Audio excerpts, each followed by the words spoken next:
You're the guy people call when they need a helping hand, moving furniture, unloading a truck. But lately, your shoulder's been acting up, and you're the one who's calling for help.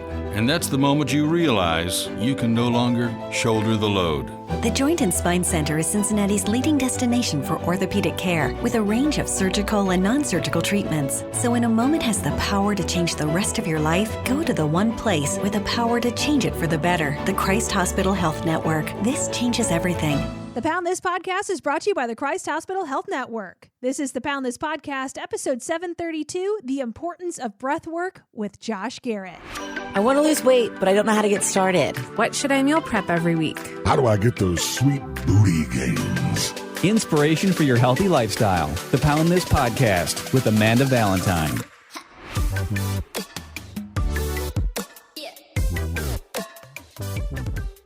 What up? Welcome to the Pound This Podcast. Before we get into this episode with Josh Garrett, all about breath work, including when to inhale and exhale while you're exercising, breathing for stress relief, etc., want to tell you about Sarah and Team Fit With Me. She has been my health coach for the past year, and she has been a part of this podcast since 2018, which is pretty amazing. And she is an amazing health coach and has an amazing team of people. And if you're looking for a health coach, whether that's you want to know more about macros, you want to have more education on nutrition, you need somebody to help you with exercise, etc., Sarah can help you out, including getting some labs done if you're interested in. That's how I found out I have Hashimoto's disease, and I've been mostly gluten-free. I'm not the best at it, but I'm getting there. And plus, she's got a food relationship coach partner, lots of community support, lots of interaction on her Facebook page. If you're looking for a great health coach, look into Sarah. Right now, you can get 10% off month one of all packages, plans, and add-on services when you go to teamfitwithme.com/poundthis. You'll find this in the show notes. If you have any questions, you can always reach out to me or reach out to Sarah. Again, that link in the show notes, teamfitwithme.com/poundthis. Thank you for listening to the Pound This Podcast. I'm Amanda Valentine, returning guest. I think this might be around episode 60 or so for you, Josh Garrett. Could be. I know we were plus 50 3 or 4 ago, so yeah, mid-50s, 60, somewhere around in there. Math. So this is a topic we've covered before, but it was one of your very first podcasts, so like 60 episodes ago. Yeah. And it's such a huge topic. Yeah. And I think that I have a different lens on breathing now than I think that I would have 3 years ago having this conversation. So I wanted to revisit that, especially because I have so many clients here at the gym that ask, like, when am I breathing? When am I inhaling? When am I exhaling? So I definitely want to discuss that. But I know that you brought a gift for me. Yeah, I did. You're so excited. I am. How did we discuss this on another podcast, or was it just a conveation between us? It was just a conversation between you and I. So it's smelling salts for everyone, which is, I've used them not regularly, but I've had them before. For what? Just prior to sports, and then they're also in like a lot of first aid kits. Because the idea is that, like, if somebody passes out, you put smelling salts under their nose, and it like brings them back too. Okay. So that's why they're in a lot of first aid kits. Okay. But a lot of power lifters use them for opening up airways right before they get ready to do like a heavy lift, and it kind of allows them to, I don't know if it's more of a focus effect, because I don't think science has came around and said that it is anything. It opens up the airways, it brings them more focused into their lift, but numerous powerlifters have reported higher 1-rep maxes when using smelling salts than Gotcha. not. Interesting. So I mean, what does it just smell like, a hard-boiled egg fart or something? I can't give you that. Oh, you no. got to experience it for yourself. So am I taking a big heavy whiff here? I mean, we're recording video and Josh is going to take a video. Your gauge is, it's a but it's smelling supposed to wake salt. me up. If you were passed out, it would wake you up. So Well, hopefully it would wake you up. And where do you buy these at? I bought this off of Amazon. Okay. Recently, or you've had this for a while? No, I bought it recently. So it's a big jar. I don't use smelling salts on a regular basis. Just okay. like, this isn't something that I've just done it before, and I find it hilarious to do to other people. Okay. Because You'll see.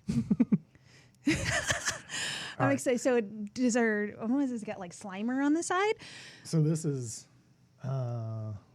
West Side Barbells smelling salt. So it's even like So this fitness is- specific. My Yeah, goodness. so these are West Side Barbells out of Columbus. Okay. Heavy powerlifting gym. Okay. So they have their own smelling salts. So is this like the correct amount, or was this ever something that you like wipe under somebody's nose? Oh, no. Usually they're in like a little like breakable containers. So you Okay. just snap them apart, they break, and then it's like a one-time use kind of thing. Okay. This is actually just a jar of it. So you can keep this jar and keep reusing it. Oh, and does it So last forever? multiple people can get this, which I find very amusing. Okay. But yeah. Okay. So, And this lasts for like forever? what's up? And it like lasts No, forever? it's pretty quick. So you can take as big of a. Oh, no. I'm just saying like that jar will last you Oh, forever. that I don't know. Or does I it would expire? imagine And it. it's just salt, right? It's just like what is it? Oh, I have no idea. No clue. But it's just, is it a salt consistency? Yeah. I mean, it's just like a block of salt. Whatever, kind of in okay. there. But yeah. So I'm excited for this. This is a new experience for me. I will let you open that. Okay. Got the video going here. All right. Don't take your time now. I'm just going to take a big whiff of it. Yeah. Just a big whiff. Oh my God. My eyes are watering. Close that thing back up. Oh my God. If I ever just want to purely inhale my cat's litter box. Yes. It's straight. Ooh. So anybody that has never used smelling salts, it's just straight ammonia. is Oh what it my smells like. God. Let me put this away. Oh, I feel like I need to blow my nose. Oh man, I really went for it too. You did. That was a big whiff. Oh my God. Yeah. So Awesome. Well, I can say I've done that now. now you your eyes are watering so hard. Oh, that's awesome. I hope that was the reaction you wanted It was. as we talk about breathing here. Yeah. So now, as you can tell, your airways are opened No, up. they're not. They will be. No, it's not. So Well, this is kind of like, I mean, that's obviously intense. Like, my God. But where I told you this, and I posted this on Instagram because I live like a mile and a half, 2 miles away from like Target and Kroger and stuff like that. So I'll go for a walk there. And I had my headphones in and I was just walking down an aisle at Target and some dude and I didn't have the music on. I just had the AirPods still in. And this guy came up to me and he's like, hey, whenever you work out, you should put on Vapor Rub. yeah. And you like, did or tell have me some about halls. I'm that. like, okay. And like, I really like, he just came up to me and said that to me. And he's just like, yeah, or he told me or first he said cough drops. He's like, you should have some, like out of nowhere. I'm Right. like, I don't know if he knew who I was or like if just because I was wearing like leggings, I don't know. And he was just like, yeah, you should have cough drops, suck on some cough drops before you work out. And I'm like, okay. And then he's like, or use Vapor Rub. And I'm like, okay. And I was going to give him a follow-up question. And then he just like walked away from me. You know? just dropping that little nugget right Yeah, there, and then pieced I'm out. So weird. Dude, people come and say like the weirdest stuff to me all the time. I don't know. I'm a magnet for freaks. That is strange. And so is that the same sort of concept Yeah. of like breathing that, except that just kind of stays on you and it's not like carrying a litter box under your nose?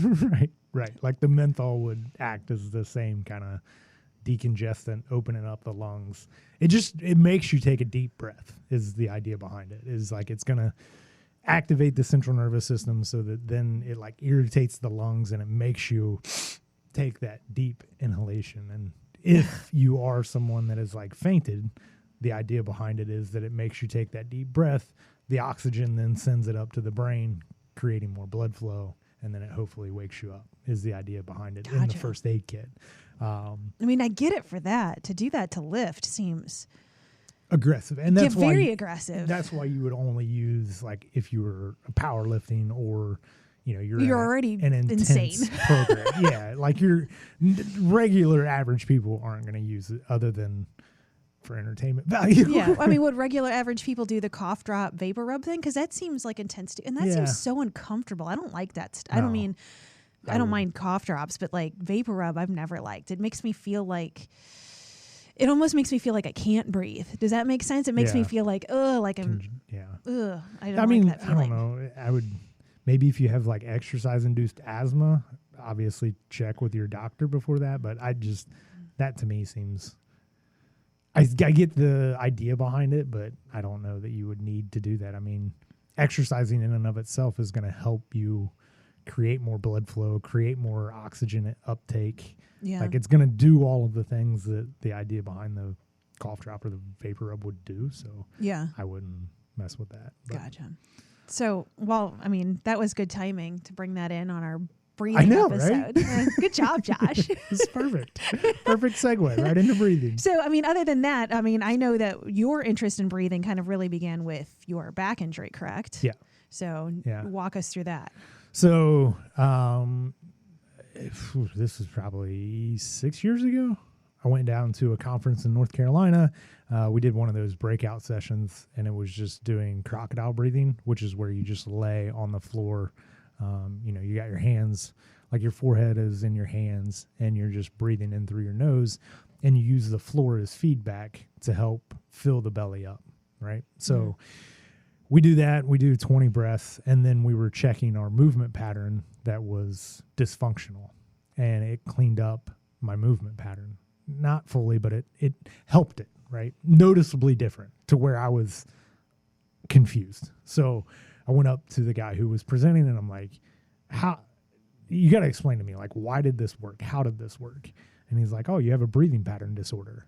And he just walked away. And I was like, what? Like, you can't just leave me with that. So long story short, I started researching it. And it's common in like 95% of people, especially in the more stressful situations, the more stressful environments that we have. We tend to kind of stop belly breathing, and we just breathe in through our upper respiratory system. And that causes a lot of headaches, stress, anxiety. There's a laundry list of things that breathing pattern disorders are associated with. And a lot of it comes from our environment, and then sitting. As we sit, the more hunched over we are, our rib cage will kind of push into our lungs, and it won't allow our diaphragm to move the way that it should. So then it just kind of mats everything down. So then you're just breathing in the upper part of your lungs, and you're not really sending that breath down to the belly. And it's just, breathing, the idea behind it is it's creating a pumping fashion in your body. So if you take a big inhale, you're going to get bigger, right? Your body's going to expand. If you exhale fully, your body kind of collapses on itself. So the idea is every breath that you take, it creates a pumping fashion in your body, and it helps move, it helps with digestion, it helps with the lymphatic system, all of that stuff. Obviously, we're staying very high level with this conversation, but I mean, breathing starts everything. Yeah. So for myself, it just created a lot of tonic muscles and a lot of tonic holding patterns. So whenever I got into that deep belly breathing, it allowed me to go into that parasympathetic nervous system, which is your rest and digest nervous system. So it allowed me to calm down, where my body was always staying in this like heightened state, or the sympathetic nervous system. So I was constantly like ready to go. And that's not good for your muscles. Your muscles should be kind of supple and relaxed. And then when they need to turn on, they turn on. Mm-hmm. But the way that our systems are set up and the imbalances that we've created, our muscles stay on all the time. So then when the muscles should turn on, they've been overworked. So then they will actually turn off because they're overexcited, or they'll turn on even harder and cause the dysfunction to happen within the body. So, yeah. So how did you start working through that yourself then? So just started doing a lot of different crocodile breathing. And then the two exercises that I found to be most effective would be the crocodile breathing and then the 90-90 breathing. So crocodile breathing is the one that I just referenced, where you're laying on your belly. You use the floor as feedback. You can also grab like little weights, like ankle weights, and put those on your back. and you can feel, because you should breathe 360 degrees in your core, right? So it should go into the floor if you're laying on your stomach, and then it also should push into the weights as well. So your back should rise a little bit as you're doing it. Or the 90-90 breathing, you flip over on your back and you can pop your feet up on a bench so that your knees are at a 90-degree angle from your hips. And then you can lay on your back and take belly breath and just make sure that your belly's rising as you're doing it. One tip that they had was like get a water bottle, like that giant water bottle that you have right there. Yeah. Put it on your stomach, and then you can see if the water bottle is rising when you're taking that belly breath. Or you could just put your hand, I'll have everybody one hand up right above your chest, one hand on your belly button, and then just take 2 or 3 deep breaths. And that's a way that you can test if you have a breathing pattern dysfunction as well. So lay down on the ground, put one hand on your belly, one hand on your chest, take like 2 or 3 deep breaths and see what hand moves first. If your chest moves first, then you're breathing through your upper respiratory system, and you're using a lot of like secondary breathing muscles to make that breath. Well, I think that there's, I see this in myself, and I think a lot of people see it just even before you get into the belly breathing, even just realizing how much you hold your breath and how much you like suck in. Yeah. Like, what's that disorder? Like, basically that it just like gives you like rib flare or whatever. Like it locks your like upper abdominals from so many people just sucking in all the time. And I think that, I think most people do that way more than you think you do until you're mindful of it. And you're like, I'm holding my breath right now. Like, and I do that every time like somebody just takes my picture.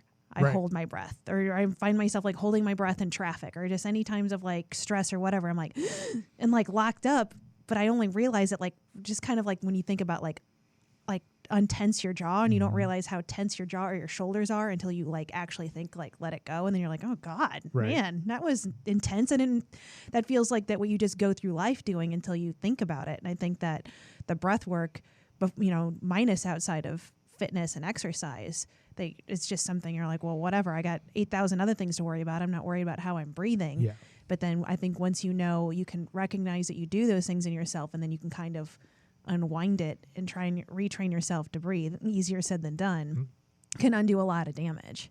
For sure. Yeah. I mean, it just, like I said, it cascades into a bunch of different areas, but yeah, I mean, you breathe like 25,000 times a day, like on average. So think about doing 25,000 inappropriate bicep curls, right? Like you're only doing half of the bicep curl, and then you wonder why you can't extend your arm straight.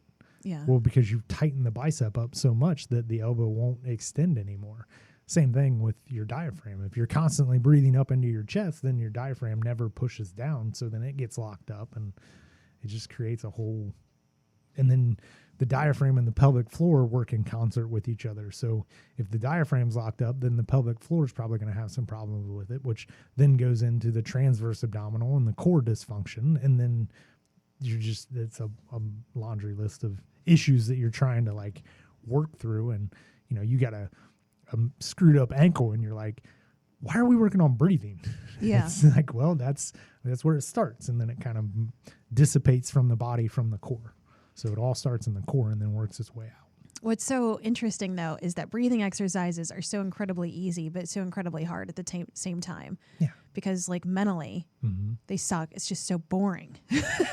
Yes. So it's like, I don't even want to deal with this, because it's like, especially I think coming into the gym, I have a couple clients where we start with crocodile breathing, and they're just like, boom, like, I'm done. I'm like, whoa, you didn't even do that for 30 seconds. Yeah. We're doing that for at least 2. Like, it's just like, no, come on. Like, let's get to it. Yeah. I got to check the box. I got to get my workout in. I got to go hard.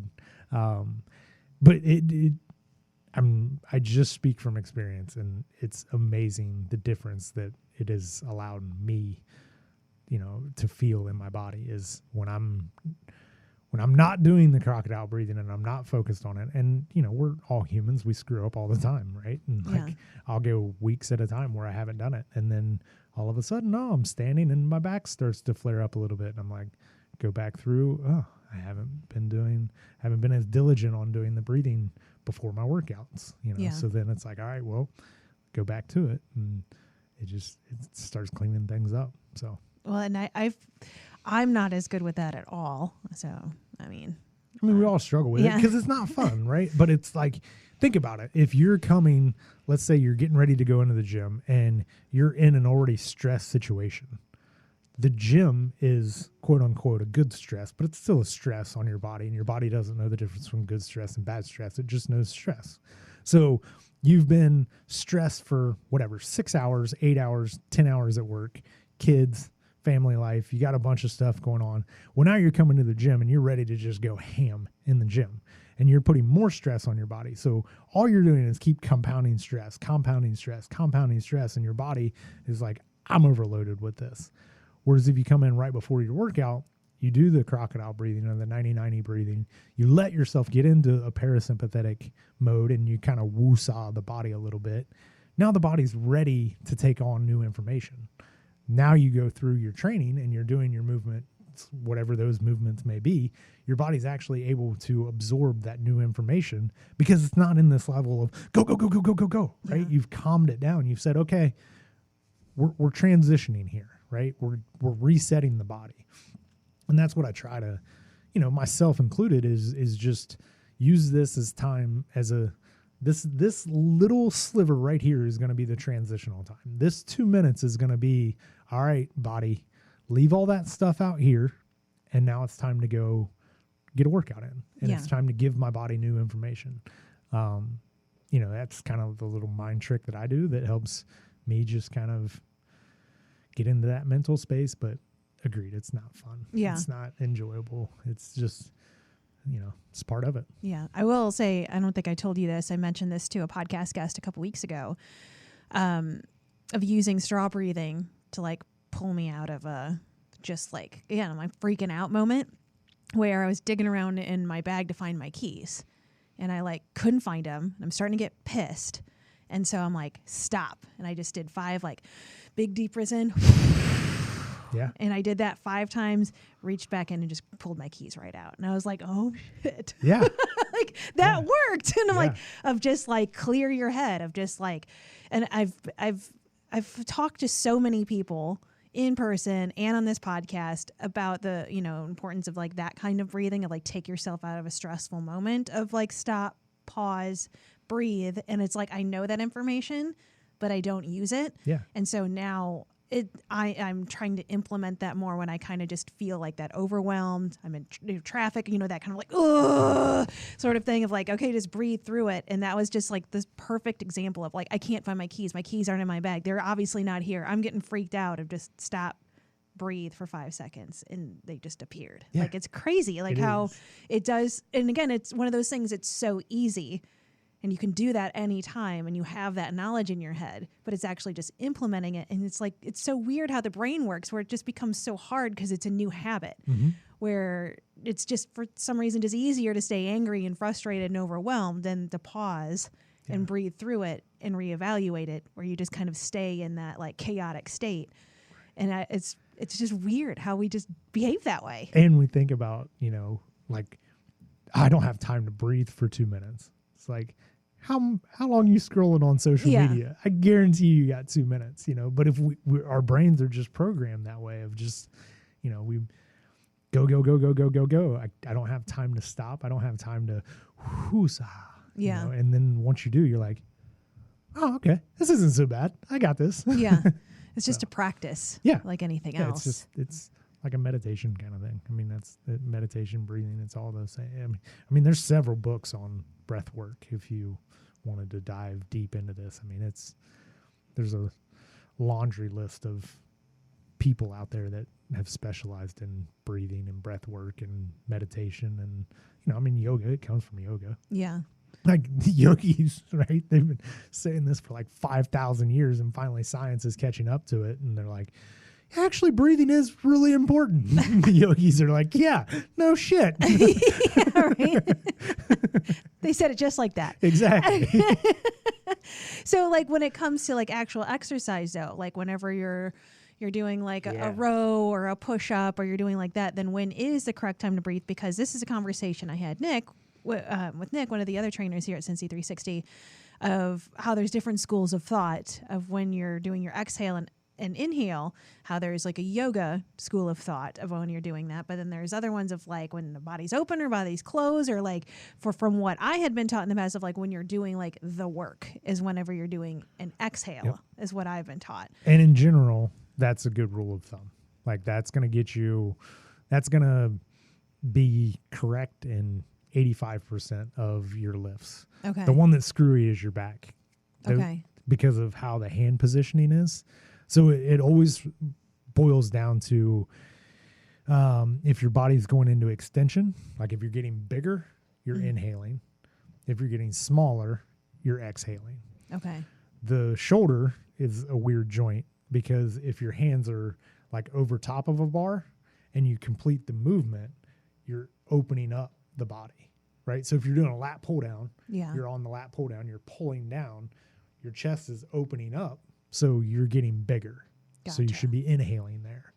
But if you have your hands underneath and you pull down, well, now your shoulders are going forward, and now you're going to get smaller, so you're exhaling there. But in general, when you're doing the work, exhale, and you're going to be better than 85% of. You just don't want to hold your breath. I mean, that's what everybody does too. and true. And now if you get into the advanced level of lifting, there is a Valsalva maneuver that you can do but you're getting into the heavier weight there. So we'll leave that part of it alone, because general population, you want to breathe while you're working out, and you want to be exhaling when you're doing the work. Yeah, I think that's one of those things, though, myself included, that you don't even realize you're holding your breath unless you have somebody like a personal trainer to be like, breathe. Yeah. Because you just don't even, your brain is thinking about the movement and your muscles and everything else and where you are in time and space, that like your breath work is like the last thing on your mind. And then it just adds to like another thing you have to think about. Right. But, and you may have experienced this, it makes the work a lot easier when you time the breathing with the exercise, right? Like this weight that used to be heavy, you breathe through it and you're like, oh, that wasn't that bad. Yeah. And it's like magic, and it's like your body is like, because you're using your body effectively, and that's you're giving the body what it needs at that point in time. So it's so crazy that we're built that way, and that's the effective way to do it, but how we all get into patterns that we don't use our body that way anymore. Like, how many people have you seen in owning this gym for how long now? 8 years. Yeah. And then how long were you a trainer before that? 2, 3. And all that time, like how many people have you seen come in and already like Everyone? breathe correctly? No one. Yeah. Okay. Yeah. Everybody's screwed up. I mean, but think of it this way. If your body gets into a stress state, then it chooses to hold its breath rather than allow you to move through that movement, right? Okay. That's why we hold our breath. So like in yoga, if you've ever done yoga, you get into some pretty weird positionings in yoga, and they cause you to hold your breath because you don't want to look like an idiot, right? You're like, oh, everybody else can do it, I can do it. And you just throw yourself into that position. But what do yoga instructors tell you to do? Breathe through it, right? So if you regress the exercise a little bit, breathe, then your body loosens up and allows you to get into that movement that you're trying to get into. So it's the body's way of saying like, hey, this is too complex of a movement for you to get into right now. You're not a bad person. You just can't get into that movement right now. So take a regression a little bit, breathe through it, and then you'll be able to progress into that movement. Whereas everybody just wants to be like, well, nobody's better than me, so I got to just hold my breath and get into that. Well, it's not even so much that. It's just your ego of like, I don't want to look stupid. For I don't sure. want to be the only one that can't do it. At least that's where my head goes, of just like, and that, I mean, it's one of those things where you go and say you are doing a class, like say a yoga class, and I've done this so many times where they're like, here's a modification. You can take the modification if you need, and it's your ego that gets in the way of like, I can figure this out. Like, I don't need the modification. If I do the modification, I'm the only one. Yeah. And then you just get into this spin, and then you're just doing you're there to help your body, Right. and then you're actually like harming it because your head's in the way. Yes. Sucks. Use the modifications. And, I'm as competitive as they come. So like, it's very hard for me to go into a yoga setting and look around, and you have people that have been practicing for a long time and they're better than I am at it, but it's that ego, like you were just saying, of being like, no, I'm good. I can do this. Yeah. While you're turning purple and you're like, I don't think you're doing that right. Yeah. Well, it's funny. I took a yoga class Friday night, and it was just like a chill yoga class. Those are the yoga classes I like. Yeah. I like the yin classes. I like the just like easy flow, like let's more meditative classes. And that's exactly what this was. And she's like, at the beginning, she's like, nobody has ever taken me up on this, but if you wanted to choose your practice tonight to just lay here and breathe the whole time and not do any poses, you are more than welcome to do that. Yeah. And part of me is like, I kind of want to do that, just because I'm like, again, getting out of your own way, like that'd be kind of fun. And I still didn't though. Like, again, it's one of those things of like, man, nobody's done it. And I understand why. And your head is just kind of like, no, you're here taking a class, do the thing, do the movement. But it also seems kind of fun of like, I'm just going to lay and breathe and relax the whole time. Because how often does anybody ever do that? Like never. Nightly. Well, you do. You're a freak. I mean, but if you think about it, like when we're watching TV, it's like, man, that should be the time that we're like just laying and like breathing and relaxing and getting ready for bed. Like allow your body to rest. But do you sit there in quiet and silence and just breathe for an hour? Yeah. Do you? Monday through Wednesdays. So when Corey and I are doing the stuff on the weekends, then no, because then I would become a weirdo. Right? He'd be like, what are you doing? So. Or you just contradict yourself for half the week. Yeah. That's how I balance. We've talked about this before. It's go hard and then meditate for 3 hours. I mean, I operate the same way, so I'm not judging you. Yeah. But I do find that when I do, just take 20 minutes and like lay with my butt against the wall and lay my feet straight up and just, put a pillow underneath my head and just really breathe for like 20 minutes right before I go to bed. I sleep so much easier. The monkey brain calms down. I fall asleep faster. I sleep deeper. I wake up more refreshed. And it's like, it's 20 minutes. I should do that every single night. Why are you not doing that? But it's so hard to break patterns. And I think that just goes into, this is where I get super interested in just how the brain works and behavior. And that all around health and fitness of, like those things are even knowing, hey, get off your phone a half hour before you go to bed. Or having like just since we're at the topic of nighttime, of having like, your sleep hygiene of just like your I have this every night. I have like my methods getting ready for bed every single night. And it's like, but adding the thing to it, like adding 20 minutes of breathing, you're like, no. And just like how you have to really kind of trick your brain into doing that. And that's where I think that you start at like 1 minute at a time. And if then your brain still wants to tell you like, well, that's not enough. Like, what's the point of even doing that? That's stupid. And you're like, well, no, there is a point. Then just do it then. And I think that you have to just ingrain it into that habit. And then it just kind of builds from there. But like, it's just getting that starting point with anything of like that transition from this is my habit and I'm adding or changing to this habit or taking away is like, for some reason, just locks our brain up. And so many of us just are like, fight it so hard when on the other side of it, it's good for you. Right. You're like, damn it, why am I like this? Yep. So exactly. stupid. Yes, but we all do it. So, it's just knowing that about yourself and acknowledge it at first and then try to keep working at getting better. And, at some point it's like, all right, that's enough for me, and it may be 10 minutes, whatever you can do. I think just doing it is the hardest part. It is. And I think that's where you have to like have that level of self-awareness of recognizing what you do. And then also realizing with sort of behavior change, like, well, what's your reward system around that? If your reward system, you tell yourself, well, I want to have a better night's sleep, and you're just like, I don't really care that much, then you're still not going to do it. Right. So if it's something like, hey, I have a thing on the wall where I mark off every time I do it, I want to do 30 days in a row, or just like stuff like that. Like I like streaks, like that's a thing that works for me, and it doesn't send me into a negative space.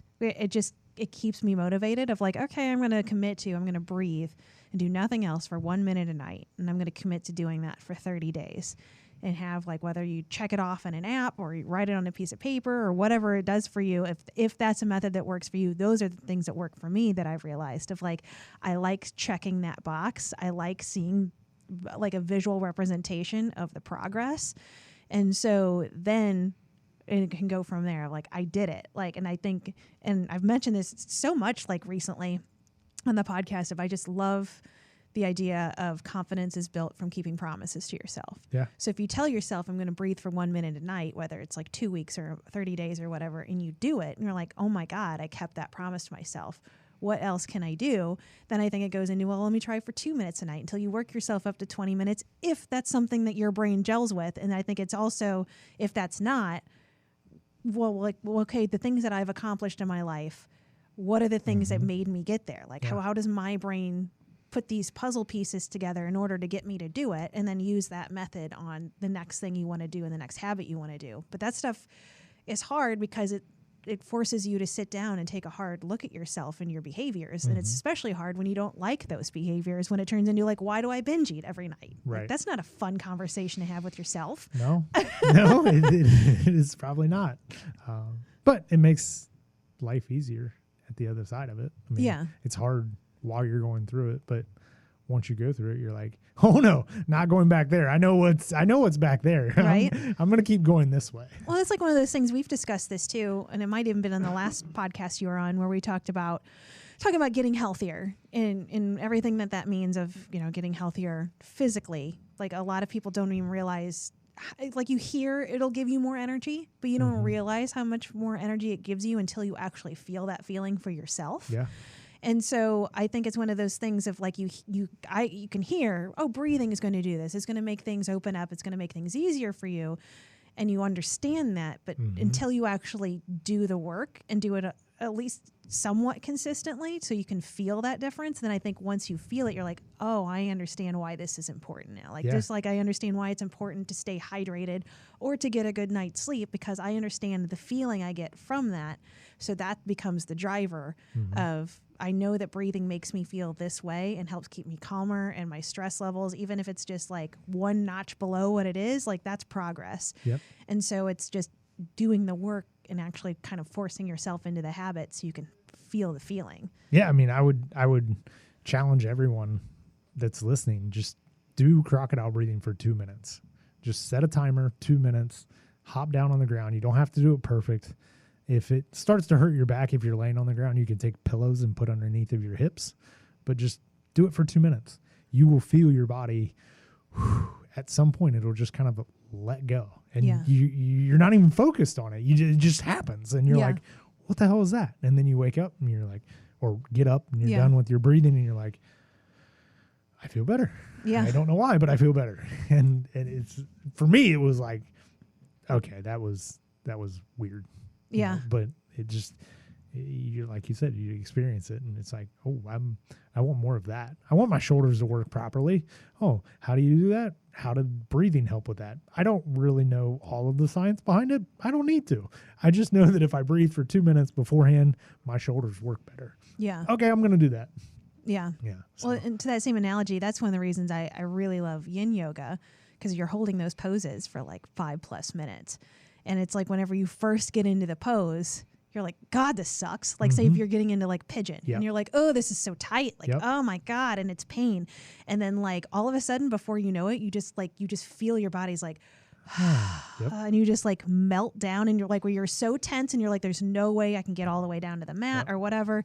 And all of a sudden at the end of it, you are just calm and you are focused on your breathing, and you're like, it's the most stretching I've ever done. And you just feel like melted into the floor, and it's like, oh my God. But it's like, we're just all so go all the time of like being forced to be like, no, do this. And that's where I'm like, I feel like I have to go to a gym. I have to go to a class, because if I'm doing that at home, I cannot chill like that. Yeah. My brain is 1,000 miles an hour of like, well, you should clean this and get up and do this, and you can answer this email. But I'm like, if I'm in a yoga class, like, there's nowhere to go. Right. Like, you have to sit here and sit in this pose for 6 minutes, then your body will totally relax. And again, like, I understand that the benefits of that, but I still won't do it at home. Right. But I can still make myself go to a yoga class to feel those benefits. And that's my workaround. If like, I know that I try this at home and it doesn't work, it stresses me out more than it chills me out. So that the solution is, then don't do it at home. Exactly. Go outside of your home. Yeah. Yeah. But then I think too, I mean, I guess probably there would be a lot of think about stopping and doing crocodile breathing. If I say you are going to like a box gym, you're going to like a Planet or something like that, that you're like, well, I don't want to be the weirdo, even though it's the no judgment zone. Come on. Yep. It's totally the judgment zone, that you're going to lay there and breathe. Yeah. And you got a bunch of brohams, lifting around you that are going to be like, what's this dumbass doing? Right. Or at least that's what's happening in your exactly. head. And then you'll skirt around it based on other people's perceptions of you versus what you know is best for you. Yeah. Yeah. I mean, I don't know that I would do that in a big box gym, like just because that's where my brain would go with it. So that would be something where I would use my warm up to try to integrate that breathing, so like get in a quadruped position, like you're doing cat cow. Mm-hmm. Like if you don't know what that is, look it up, but then time your breathing with that. Right. And then time your breathing with your inchworms and time your breathing with your squats, and just, so it's kind of like a moving meditation, breathing practice 2-5 minutes before your workout. And you could kind of like integrate that into it if you didn't want to just, lay on the ground and do crocodile breathing, because that would be strange to do in a big box gym. Yeah. But yeah, I mean, or if you're, that confident in yourself, just lay on the ground and breathe.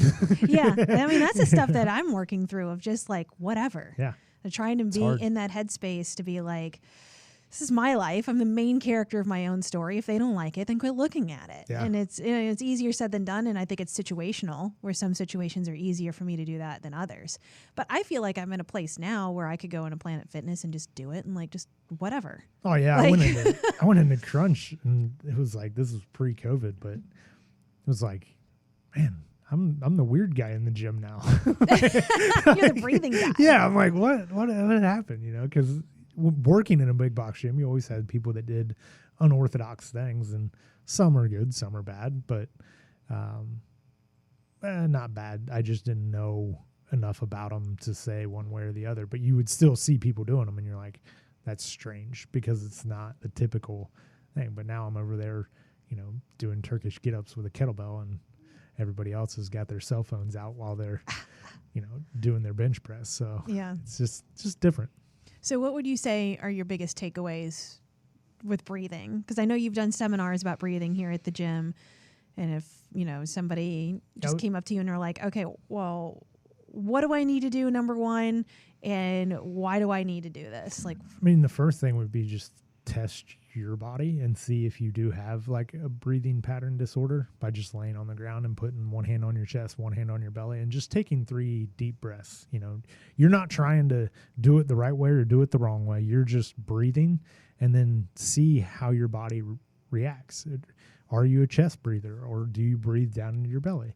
If you're not breathing into your belly, then you have some breathing stuff going on. Mm-hmm. And then from there, it's just, now you're aware of it. Now you just need to be cognizant of it while you're doing that. So I would recommend doing a yoga class.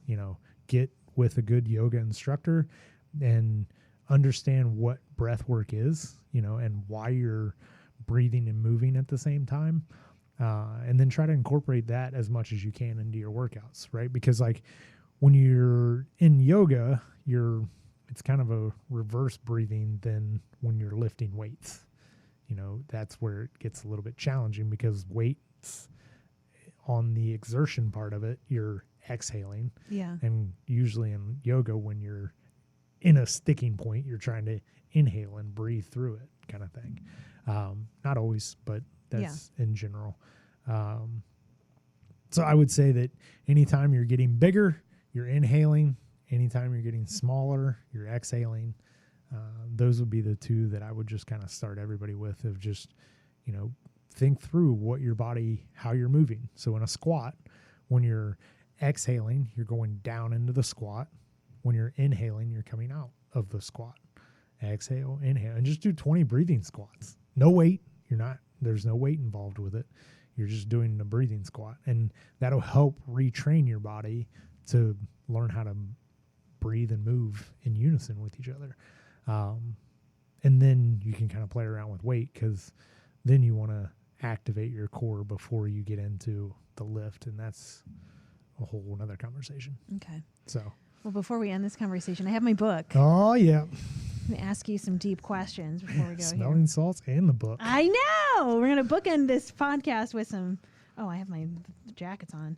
So pick a page number between 1 and 129. 129. Oh, my goodness. Okay. Also, just a heads up, because I know people have asked me about this before. This book is called If Questions for the Game of Life. I just got it on Amazon. Oh, my goodness. Hold on. Oh, God, that's mean. Oh. Ooh, if you could have the answer to any question, what would you ask? Ooh.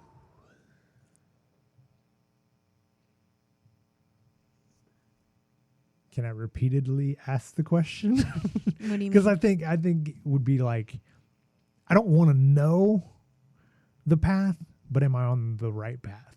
Right? Am I choosing the right? Like when you get to those Y's in the road that you know are Y's in the road, and you're like, oh, this is so, it's such a mind screwing with you. Yeah. Just to, what's the right? I don't need to know what I need to do going down this path, but just tell me the path to go down.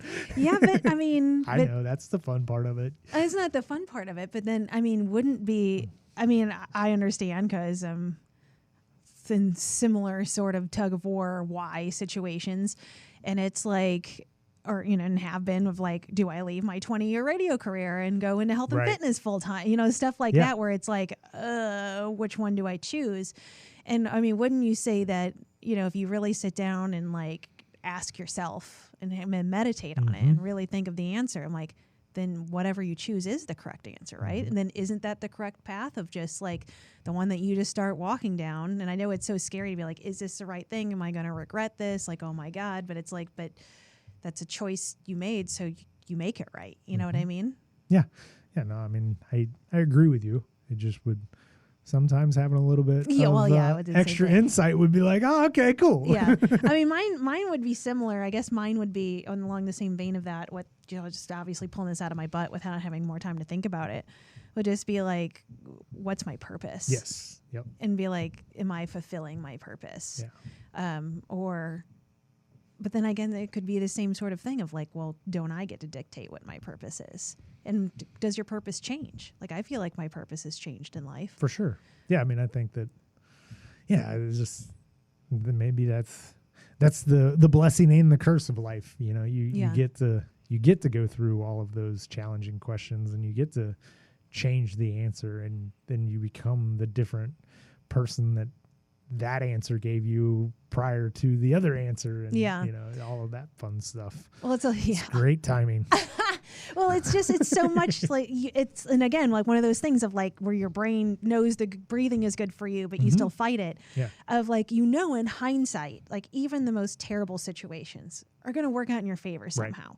Like even in hindsight, this job that I initially took when I initially went to Denver, like it was so exciting for me, and I got to go to Denver, and like that has a weird backstory to it too, where I was supposed to have another job at that radio station a year earlier, and that didn't work out, and I was pissed because they chose somebody for the morning show who was a model. So it's like she didn't have radio experience. She was hot, and I wasn't hot, and it's radio, right? It's audio, and I'm like, I lost the job to a chick that's just because she's hot. Right. And that pissed me off. And then she lasted for like a year, and they fired her because she sucked. She didn't have personality. No offense to models, but offense to this chick. Right. Yeah. And so I was already upset, but they already had me in mind to take this other different job within the same radio station a year later, which is what I got there for. And I was so hyped. And that ended up being the worst job of my career. Like, it was terrible, like for a lot of reasons. And that was when that job spiraled me into gaining back all of the weight that I had ever lost, to binge eating every single night, to binge drinking all the time, to just being in this spot where I'm like, I hate my life. I hate who I am right now. And so like in that moment, I'm like, what the hell did I do this for? Right. You know what I mean? Like this was stupid. Like I was in a better situation where I was before I moved here, and like all of those things. But it's like in hindsight now, if I wouldn't have had that job, if I wouldn't have gotten to such a low place, I would not be here recording this podcast with you right now. Like, I would have not been like, I hate myself. Something has to change. Yep. And it's like, so, you know, like now I can be like, oh, it's just part of my, you know, my memoir or whatever. But at the time, it's just like, there could be nothing worse than this. Yeah, it's you so dumbass. agonizing why you're going through it. But you know, intellectually, you're like, yeah, but it is what it is. And I don't know what it is right now, but I will. And it'll have meaning, and I will probably give it good meaning. So just chill out and you'll be fine. But as you're going through it, you want to like, yeah, but you don't understand. My situation's way different. Or it's even one of those things where I feel like just even doing what I've been doing the past almost 2 years, where I'm like, God, I just need something to just like, I've tried so many things. Like it's a positive and a negative for me, where I'm like, I want to try everything. Like, I want to, if a door opens, I'm going in it. Like, let's see what happens. But it also leads to a bunch of dead ends. Right. Like, it leads to a bunch of quote unquote failures or just things that just don't work out, which becomes incredibly frustrating and it makes you want to give up. So you're like, damn it. So it's just like, you know, doing these things and trying all these different little avenues and doing all this. And then like most of them don't pan out until like stuff starts to like work out the way you kind of had it in your head, and you start to get like little glimmers of things, and you're like, oh my God. I'm like, okay, so the past 2 years has been more about planting seeds. Right. And then, you know, it's like you plant an apple tree, you don't have apples tomorrow. Yep. And again, it's just like waiting through that time period. You're like, just grow, damn it. Like, I'm hungry now. Give me an apple. But it's just getting through. It just sucks so hard. But then it's like one of those things where you don't appreciate it as much until you go through that. And speaking in the same vein as being a health and fitness podcast, of working on my own health and weight loss and everything else, like you have so many of those crying on the floor moments, like this sucks. I'm never going to get through this. And, you know, I'm just gaining weight at this point and I'm terrible at it. And you have all of those things, but it's like, if you didn't have those moments, you wouldn't appreciate it as much on the other side. So it's trying to be in those moments of breathing through it and being like, this is actually going to help me, instead of like bashing my head up against the wall. Even though it sucks right now, this is going to be good on the other side of it. Yeah. So, but yeah. Well, this went from breathing to motivational. Boom. Mic drop. All right. Well, if you're interested in training at the gym, don't message Josh. He's not taking any new clients. But if you have any questions, you can message me. Yeah, info@cincy360fitness.com. If you're interested in anything from me, Amanda@AmandaValentineBites.com. And you'll have to do another like breathing seminar. I feel like we're in a place to have public events, and we've had a few now to kind of bring that back. And maybe we could do that and kind of put it Facebook Live. Yeah. I could do that. We could do that. Yeah. Yeah. I know that's your jam. Love doing that stuff. All right. See ya. Bye. AmandaValentineBites.com